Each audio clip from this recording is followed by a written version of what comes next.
Hi, I'm Alana and welcome to Button Bash. Today I'm going to be reviewing The Room, not the terrible but awesome indie film, no, instead I'm talking about the three-dimensional puzzle game developed by Fireproof Games. The Room originally released on iOS in 2012 but launched for the first time on Windows on July 28th in an updated version with better graphics and PC-friendly controls, or at least mostly PC-friendly. The Room starts off with you in a room, who'd have guessed, right? Looking at a big box that looks something like a dresser, and when you start looking around, which is quite limited since the camera constantly focuses on whatever is in the center of the room and you can't actually walk around, you find a letter. It tells you that whatever is inside the box will change everything, so long as you're smart enough to get to it. And so the puzzles begin, starting off at almost laughably simple and progressively getting harder and harder and harder. Towards the end, there are so many components and so many tiny things to be overlooked that the game does provide a huge challenge. Most of the controls involve twisting things or turning things with the mouse to reveal other things and then placing those things on or in one of the boxes or safes. Each chapter presents you with a different, smaller box and a whole new inventory of things to play around with, and the puzzles thankfully never feel too repetitive. Even most of the items you'll get are puzzles inside themselves, where something needs to be lined up correctly or inserted into something else to serve its true purpose, meaning it's not always totally obvious.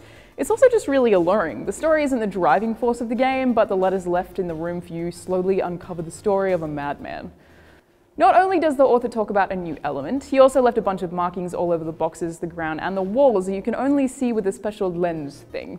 This kind of acts like a second dimension to all of the puzzles. You will need to use the lens to uncover markings that will answer some of them for you, or at the very least reveal combinations for locks. Unfortunately, there's no limit on using it or no real reason to turn it off, so where it initially feels cool or eerie, it pretty quickly becomes familiar and then initial novelty wears off. They may as well have just gotten rid of it and just kept the markings in plain sight, because why not? The foreign markings certainly do add to the creepy vibe of the game though. The music is minimal but eerie, and the lighting is dark, except for some convenient lights that shine directly on the boxes and occasionally light up the little dust particles that flutter across the screen. Even when the room is completely tame, you feel kind of unnerved or anxious, like something is just going to jump out at you just based on the way things look and sound. Nothing is ever quite as aggressive as that, but there are some creepy things that happen, particularly the whispering in Chapter 3. Super creepy. The controls can be a little hit and miss at times, where you might be trying to turn something by dragging your cursor, but the camera will drag instead. You also double click to zoom in on certain parts of the boxes, but only a single tap to zoom in on something in your inventory, and sometimes the game doesn't do a great job picking up on what you're actually trying to zoom in on in the first place, sending you somewhere that you don't really want to go a lot of the time. Aside from the whole camera moving when you want to turn something instead problem, those are all really minor complaints though, and dragging the mouse to interact with things does make it feel like you're really there in the room. Of course, if you start having some trouble with some of the puzzles, and they do get pretty rough, there's a hint system also available that will pop up and offer you advice if you don't progress for a while. The hints are written kind of awkwardly, but will help you out by pointing out some things that you would have taken hours to guess. And the game is only a few hours long, so I actually have to recommend avoiding using any of the hints unless you're absolutely frustrated, because they just speed up an experience that kind of ought to be savored. Unfortunately, the game isn't actually replayable, because once you've finished it, you're going to remember most of the puzzles and that alluring sense of mystery is gone. But I did pretty much immediately recommend it to other people and still found pleasure in watching other people play it, even though I already knew the secrets. It's a short but cheap game and really genuinely exciting to play the whole way through.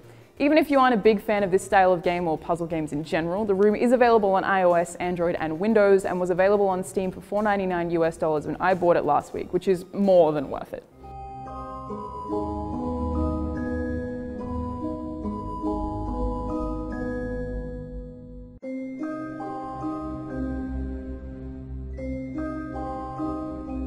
EA have announced a new subscription program for the Xbox One called EA Access. Basically, for an extra $5 a month on top of Xbox Live Gold, Xbox One users can get access to a collection of digital EA games and something called The Vault. EA Access is currently in beta, but is set to have its full launch soon. Games currently in the vault for the beta are FIFA 14, Madden NFL 25, Peggle 2, and Battlefield 4, with new titles set to be added. It's actually pretty good value. Those are some fairly new games, which would probably retail for over $100, but you can get them for $5. DLC and maps for games included have to be purchased separately, but users will get 10% discount on all of those too. EA Access also lets players trial new EA games up to 5 days before they release, starting with Madden NFL 15, NHL 15, FIFA 15, NBA Live 15, and Dragon Age Inquisition. GameStop shares have actually fallen by more than 5% since EA Access was announced, which is likely because it encourages people to get games digitally as opposed to going to retailers. But that said, GameStop will be selling EA Access subscription cards in stores. Sony, on the other hand, said no to EA Access. A Sony representative said, "We evaluated the EA Access subscription offering and decided that it does not bring the kind of value PlayStation customers have come to expect. The issue seems to be that it offers content exclusive to one publisher only instead of offering a multitude of services across various devices for one low price." Sony have almost made it sound like they view EA Access as competition, which is kind of odd. Either way, I feel like it was a bad move on Sony's behalf not to let customers decide instead. The Xbox One is now available for pre-order in China, being the first console allowed in the country since they were banned in 2000 due to mental health concerns.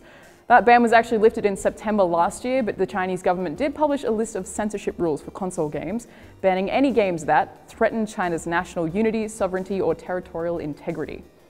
I find it pretty weird since PC games are still allowed and there are actually more games on PC than there are on consoles, so you'd think the proposed risk would be higher there, but apparently that's not much of an issue. The Xbox One will launch in China in September this year, though there is no exact release date just yet and no details regarding price have been publicized. Sony also announced back in May that they'd like to bring the PlayStation 4 to China, but we haven't heard anything on that since. I'm Alana, and thanks for watching Button Bash.